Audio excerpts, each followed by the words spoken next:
This week, we're going to spend an hour on the dark side of the moon. Yes, David Gilmour is here with our good friend Roger Scott from the BBC. They're real good mates, and they're ready to chat about those sticky band relationships and explain who really did what to whom. Politely, of course, they're British. It's Pink Floyd, Off the Record.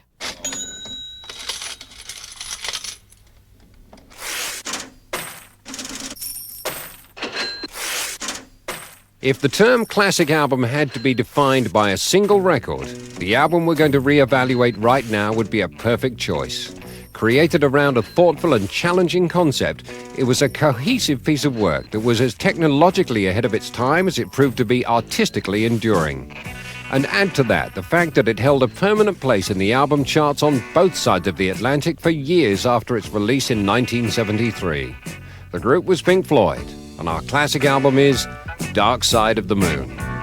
Looking back with me for the next 60 minutes is Dave Gilmour. I think we were a bit surprised when Money was a hit, was a single. We hadn't had a hit single in America before. But I mean, I think, well, certainly I was surprised that we had such a big hit with the album, of course. I mean, we all knew it was the best thing we'd done and was going to do better than anything we had previously done. But I don't think that I thought it would do as well as it did. In fact, I'm sure I had a bet on it, in fact.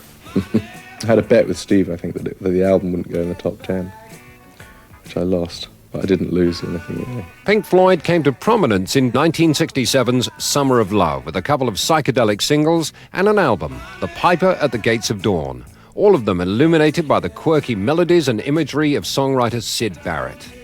But by March 1968, Barrett's erratic behavior led the group to replace him with Dave Gilmour. The change in personnel resulting in a change of musical direction towards evocative instrumental pieces. The Floyds' live shows became increasingly sophisticated and spectacular. Inventiveness on stage was not always matched by musical imagination in the recording studio. There were several movie soundtracks, most effectively for Antonioni's Zabriskie Point in 1970, but Atom Heart Mother that same year is not recalled with great fondness by Dave Gilmour. Why not? Well, I was there, and I know what we were doing. I can remember it very clearly, the way we attempted to put all this thing together and turn a very ordinary, basic little piece of music into something rather pompous with choirs and brass and all that stuff. And I don't know. Looking back on it, I definitely don't think it was a high point in our creativity. Remembering the original rehearsal sessions and stuff that we did down in the Docklands in London for it, with very little idea of what we were going to do. None of us had got any real very good material, and I just remember sitting at these rehearsals that we did, which would be basically rehearsals to try and put something together, and it was a real struggle to try and knock anything together at that point.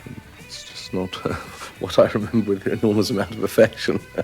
But Pink Floyd's medal the following year was altogether more satisfying. We'd been through medal after that, and that was not at all the same thing. We definitely had lots of pieces of music that we liked, and we worked long and hard at refining it and making it all into something that was cohesive and we really liked. I mean, Echoes particularly is... there's one side on Medal which has got a lot of very nice songs and things, and nice Pink Floyd-y sort of bits. And the whole of the Echoes thing has always been one of my favourite things. Did Echoes prepare the way for Dark Side of the Moon? I would think so, yes. I mean, Atom Heart Mother, for all its faults, was a first step, if you like. Well, the first step was really Source Full of Secrets, which was a first piece of music that was several different pieces joined together with some sort of theme holding it all together. And that theme carried on with Atom Heart Mother, and then with the Echoes track from Medal, and then came to dominating an entire album. By the end of 1971, Pink Floyd had begun work on Dark Side of the Moon. We started rehearsing. Where did we start rehearsing? I can't remember if that one was the Broadhurst Gardens one in North London or somewhere. I think it was. We just, I don't know, for a long time we were just mucking around with little pieces of music. Until, it was the sort of eureka with Roger flying in one morning with the idea of tying it all together with this lunacy theme. Which everyone welcomed? Oh, absolutely, yes. I don't think, I think we were all very keen on the idea of sort of rescue, if you like. Roger coming in with something very strong to tie it all together with, and gave everyone a lot of motivation to carry on, I think. And it was, we worked on it for a long time and knocked it into quite a good shape, and then in fact toured with it before we even started thinking about recording it, which also helped quite a lot because it meant that when we actually got into the studio, we'd already been playing it on stage for some time under a different name. What was it called then? It was called Eclipse originally, the whole thing. And we toured right around America with it and everything. It was our sort of opening. It would be the first half of our show. And was the live piece essentially the same as the recorded version? It was very similar. There were one or two tracks got changed. I think most of it was the same. Did the Floyd make a habit of working up new pieces on the road? We did like to do that. We didn't do it very often, but and as the years went by, of course, it became less and less possible because of the piracy and stuff, and you'd find that you'd already sold 1 million records before you'd even made the records. It became sort of kind of impossible to play songs live before making the record. It sounds absurdly simple. Dub a few sound effects, fiddle around with a new piece of hardware. No, it's not quite as simple as that, of course. I mean, we found a sound within the sequencer and the synthesizer that made a very mobile, traveling type of sound, and created a kind of sound collage to, show movement and travel. And in one way it is, chucking a load of old sound effects on something. But you are actually sitting there trying very hard to, create an effect. And did the Floyd record their own sound effects? Most of the sound effects things that we used, we did do ourselves, not all of them. The whole clock sequence for the beginning of time was something that Alan Parsons, our engineer, had just recently done in a clock shop. And we just lifted that pretty well straight off what he had done. We had the song Time, and he said, "Oh, I've just done this thing in a clock shop," and we listened to it and said, "Fine, bang it on here." One of the credits on the sleeve of Dark Side of the Moon reads, "All lyrics by Roger Waters." Does that mean that no one else helped at all? No, not really. When it became the idea that it became, then Roger basically went away and wrote all the words, and pretty well, they just came in like that, and some of them were pieces of music that we already had, and some of them came in as words that we wrote music to because it was essential for the type of narrative of it that we would have that piece in there. It's all the pressures of things in life, and the on the run and the time are all things within the pressures of life that are almost guaranteed to drive a poor boy mad. So where does Rick Wright's Great Gig in the Sky fit into the theme? Well, sometimes you have a piece of music and it seems good and you do something with it, and maybe it doesn't have a necessary particular relevance in terms of being of a specific part of the narrative, but it still seems to be the right thing to do and to fit in the right place. Of course, some of it also revolves around people wanting to get one of their tracks on the album and everyone being a little, making sure that everyone gets a little bit of publishing and stuff like that comes into it. The vocals on The Great Gig in the Sky were by Claire Torrey. Who was she? Session singer? Yeah, she was just a session singer. Again, Alan Parsons had done a session with her for something before, and we were asking people about who had a great voice and who we could get in to do a bit of singing on this track. And he said he'd done a session with this girl and we should maybe try her out, and we tried her out. She was great, and we recorded I don't know how many tracks of her wailing away as we encouraged her to scream and warble and go loud and soft and stuff. And we then compiled the vocal track out of I don't know how many takes she did of it, but it worked out really well. And the sax player on the next track, Money, another session musician? Dick Parry, no, he's a friend from Cambridge, guy who I played with in bands when I was young, and he used to come on tour with us. And he played on that album and on the next one, on the Wish You Here album. Money, Roger came in with Money. I've still got his demo of it lurking around somewhere of him singing it with an acoustic guitar. It's very funny. And we did it pretty well, the same as the demo. apart from all the middle section with all the solos and stuff, which we sort of wrote and put together in the studio. We made up the cash register loop, the tape loop at the beginning of the cash registers and things, where one of them's backwards by mistake, and we thought it sounded nice, so we left it on. Always making tape loops. These hilarious things of having a studio control room with these tape machines and mic stands all over the place with huge, great loops of tape wandering all over the room and breaking and people treading on them and stuff, and trying to record a few minutes of a tape loop with people actually holding them and things, because the tape was always going everywhere that you didn't want it to go. And the longer you want the loop to run, the harder it is to actually control it. So you've got all these little pinch wheels and stuff that are always trying to keep tension going. And you have to actually keep a tension up on a tape machine, otherwise the tape will come away from the heads and it won't sound.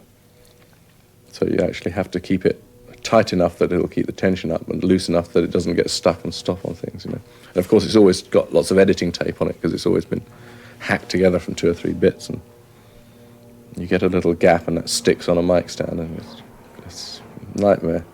Don't have to do that stuff anymore. Yes, with sampling machines you just whack it into a sampler and manipulate it with a computer or something. It's all very, very much simpler. Us and Them was a track, the music for it was a track that Rick wrote in 1969, I think, sometime previously, and we had actually put forward to Antonioni for the film Zabriskie Point, and we had put it in the film Zabriskie Point over the riot scenes at the American campus at UCLA, and they had a lot of slow motion violence and stuff going on in that, with cops beating students about the head, and I think some of it was real footage. And we put that particular music to that, and we thought it worked fantastically well, but Antonio disagreed, so we still had it when Dark Side of the Moon came around. And so it had words written for it, and there it became Us and Them. Us and Them, as Dave pointed out, was originally written to accompany the violent images of Zabriskie Point, but were other tracks written and recorded with visuals in mind? I don't think at the beginning that was very, very dominant in our thinking. I mean, as it became later, things like The Wall, that was the idea of that being a visual show was there from the very beginning.